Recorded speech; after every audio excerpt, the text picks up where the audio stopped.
নমস্কাৰ আপোনালোক সকলোকে পুনৰবাৰ স্বাগতম নচমাই মছজিদ বন্ধুসকল পলকতে চামক আজি সন্ধিয়াৰ 7টা গুৰুত্বপূৰ্ণ খবৰ।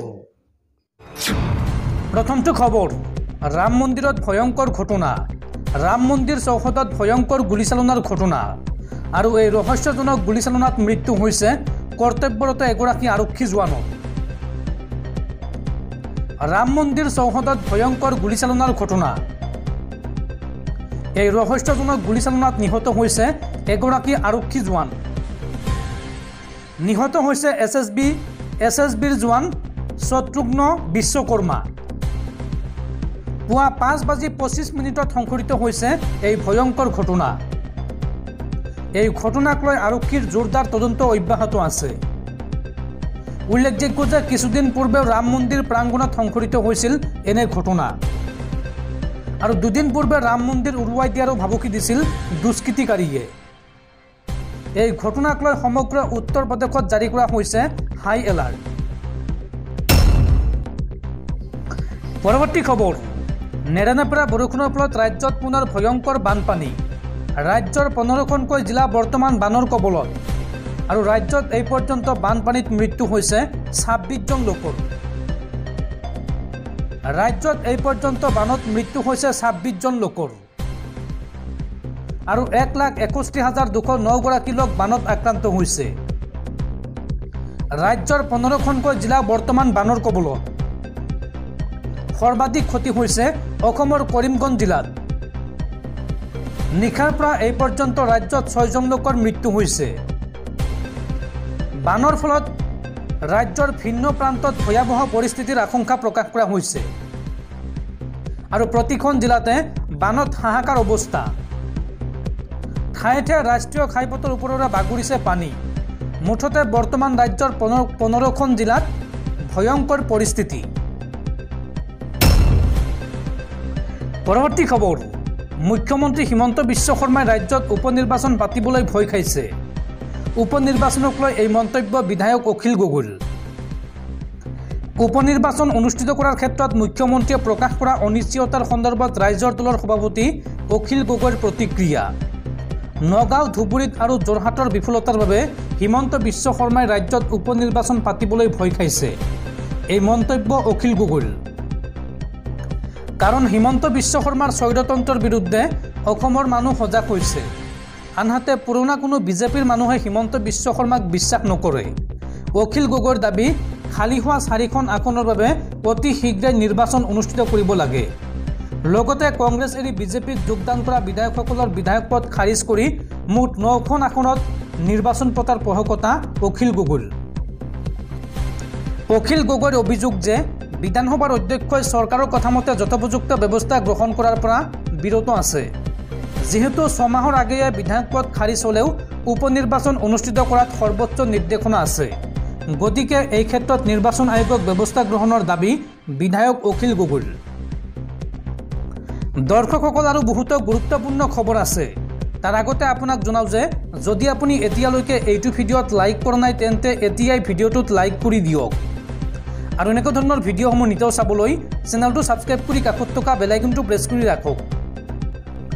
পৰৱৰ্তী খবৰ, ঈদৰ আনন্দ উল্লাসৰ মাজতে মক্কাৰ পৰা আহিছে আন এক বেয়া খবৰ। মক্কাত বিগত এসপ্তাহত 500ৰো অধিক হজযাত্ৰীৰ মৃত্যু হৈছে। গৰমৰ বাবেই এসপ্তাহত মক্কাত অভাৱনীয় পৰিস্থিতি। প্ৰায় 550জন লোকৰ মৃত্যু হৈছে এসপ্তাহত। পবিত্ৰ মক্কাত ইজনৰ পিছত সিজন হজযাত্ৰীৰ কৰুণ মৃত্যু। প্ৰচণ্ড গ্ৰীষ্ম প্ৰবাহৰ ফলত মক্কাত অভাৱনীয় পৰিস্থিতি। গৰমৰ বাবেই এসপ্তাহত 500ৰো অধিক হজযাত্ৰীৰ মৃত্যু হৈছে। মক্কাত বৰ্তমান 52 ডিগ্ৰী চেলছিয়াছৰ ঘৰ চুইছেগৈ তাপমাত্ৰাই আৰু মৃত্যু হোৱা লোকসকলৰ ভিতৰত অধিকাংশ ইজিপ্তৰ। উল্লেখযোগ্য যে এই বৰ্ষত 18 লাখৰো অধিক হজযাত্ৰীৰ সমাগম হৈছে মক্কাত আৰু ভিৰৰ মাজত পদপিষ্ট হৈও মৃত্যু সাবটিছে বহু যাত্ৰীয়ে। মক্কাত এই পৰ্যন্ত অসমৰ 4 গৰাকী হজযাত্ৰীৰ মৃত্যু হৈছে। পৰৱৰ্তী খবৰ, তৃতীয় কাৰ্যকাল সমাপ্ত হোৱাৰ পূৰ্বেই ভংগ হ'ব পাৰে মোদী চৰকাৰ। এই ভৱিষ্যৎবাণী কংগ্ৰেছ নেতা ৰাহুল গান্ধীৰ। আৰু ৰাহুল গান্ধীৰ এই পূৰ্বানুমানত অস্বস্তিত বিজেপি। ৰাহুল গান্ধীৰ এক সাক্ষাৎকাৰে জোকাৰণি তুলিছে দেশৰ ৰাজনীতিত, লগতে কঁপনি তুলিছে সাহসীয় বিজেপিৰ অন্তৰ্ভাগত। উল্লেখযোগ্য যে নিৰ্বাচনৰ ফলাফল ঘোষণাৰ পাছতে ৰাহুল গান্ধীয়ে এক সংবাদপত্ৰত সাক্ষাৎকাৰ দিয়ে। উক্ত সাক্ষাৎকাৰত ৰাহুল গান্ধীয়ে প্ৰধানমন্ত্ৰী মোদীৰ তৃতীয়খন চৰকাৰ চলি থাকিবলৈ যথেষ্ট সংগ্ৰাম কৰিব লাগিব বুলি ভৱিষ্যতবাণী কৰে। ভাৰতীয় ৰাজনৈতিক পৰিৱেশত ৰাজনৈতিক কৌশলৰ পৰিৱৰ্তন হৈছে আৰু প্ৰধানমন্ত্ৰী নৰেন্দ্ৰ মোদীৰ চৰকাৰে জীয়াই থাকিবলৈ সংগ্ৰাম কৰিব লাগিব বুলি দাবী কৰিছে বিৰোধী নেতা ৰাহুল গান্ধীয়ে। 2014 চনত মোদীয়ে ক্ষমতা দখল কৰাৰ পাছত প্ৰথমবাৰৰ বাবে সাহসীয় ভাৰতীয় জনতা পাৰ্টীয়ে এইবাৰ নিৰ্বাচনত সংখ্যাগৰিষ্ঠতা হেৰুৱাইছে। ফাইনেন্সিয়েল টাইমছক দিয়া প্ৰথম সাক্ষাৎকাৰত ৰাহুল গান্ধীয়ে কয়, ভাৰতীয় ৰাজনীতিত পৰিৱৰ্তন ঘটিছে। যোৱা সপ্তাহত প্ৰধানমন্ত্ৰী মোদীয়ে শপত গ্ৰহণ কৰি জৱাহৰলাল নেহৰুৰ পাছত একেৰাহে তৃতীয়বাৰৰ বাবে ভাৰতৰ প্ৰথমগৰাকী প্ৰধানমন্ত্ৰী হিচাপে পৰিগণিত হয়। কিন্তু ভাৰতীয় ৰাজনৈতিক বিশ্লেষকসকলে তেওঁৰ মিত্ৰজোঁটৰ স্থিতিশীলতাক লৈ প্ৰশ্ন উত্থাপন কৰিছে। আনকি মোদীৰ তৃতীয়খন চৰকাৰ যোৱা এটা দশকৰ ভিতৰত আটাইতকৈ দুৰ্বল চৰকাৰ হ'ব বুলি কোৱা হৈছে। কাৰণ বিজেপিয়ে ক্ষমতাত তিষ্ঠি থাকিবলৈ সৰু সৰু মিত্ৰদলৰ ওপৰত নিৰ্ভৰ কৰিবলৈ বাধ্য হৈছে। উল্লেখযোগ্য যে নিৰ্বাচনৰ ফলাফলত ভাৰতীয় জাতীয় কংগ্ৰেছ দলৰ নেতৃত্বত বিৰোধী ইণ্ডিয়া মিত্ৰজোঁটে পূৰ্বানুমানতকৈ বহু ভাল প্ৰদৰ্শন কৰে। ৰাহুল গান্ধীয়ে দাবী কৰে যে মোদীৰ শিবিৰৰ ভিতৰত বৃহৎ অসন্তুষ্টিৰ সৃষ্টি হৈছে আৰু তেওঁৰ শিবিৰত আমাৰ সৈতে যোগাযোগত থকা লোক আছে, এই মন্তব্য কৰে ৰাহুল গান্ধীয়ে। বিজেপিয়ে নিৰ্বাচনী প্ৰচাৰত ঘৃণাৰ বীজ সিঁচি দিছিল আৰু তাক লৈ বিজেপিৰ সহযোগী দলসমূহ সন্তুষ্ট নহয়। দেশৰ জনতাৰ দৰে অনেক ৰাজনৈতিক দলেই বিভেদ আৰু ঘৃণাৰ ৰাজনীতি পচন্দ নকৰে। দেশৰ জনতাই বিজেপিৰ বিভেদকামী আৰু ঘৃণাৰ ৰাজনীতি প্ৰত্যাখ্যান কৰিছে। সেয়া নিৰ্বাচনী ফলাফলতে প্ৰকট হৈছে বুলিও দাবী কৰে ৰাহুল গান্ধীয়ে।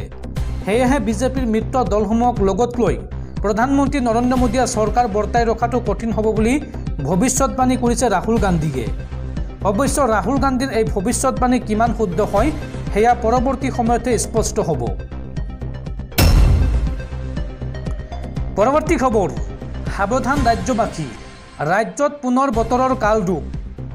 ৰাজ্যত অহা 22 জুনলৈকে অব্যাহত থাকিব মুখলধাৰ বৰষুণ। বৰষুণৰ বাবে অসমত 22 জুনলৈকে জাৰি কৰা হৈছে ৰেড এলাৰ্ট আৰু 22 জুনলৈকে ৰাজ্যবাসীক সাৱধান হৈ থাকিবলৈ আহ্বান বতৰ বিজ্ঞান কেন্দ্ৰৰ। এই সময়ছোৱাত অসমৰ লগতে সমগ্ৰ উত্তৰ পূৰ্বাঞ্চলত বৰষুণৰ সম্ভাৱনা আছে, এই কথা জনাইছে বতৰ বিজ্ঞান কেন্দ্ৰই। পৰৱৰ্তী খবৰ, ঐতিহাসিক নালন্দা বিশ্ববিদ্যালয়ৰ নৱনিৰ্মিত চৌহদ উদ্বোধন প্ৰধানমন্ত্ৰী নৰেন্দ্ৰ মোদীৰ। 1600 বছৰ পুৰণি বিশ্ববিদ্যালয়খনৰ নতুন চৌহদ উদ্বোধন কৰিলে দেশৰ প্ৰধানমন্ত্ৰী নৰেন্দ্ৰ মোদীয়ে।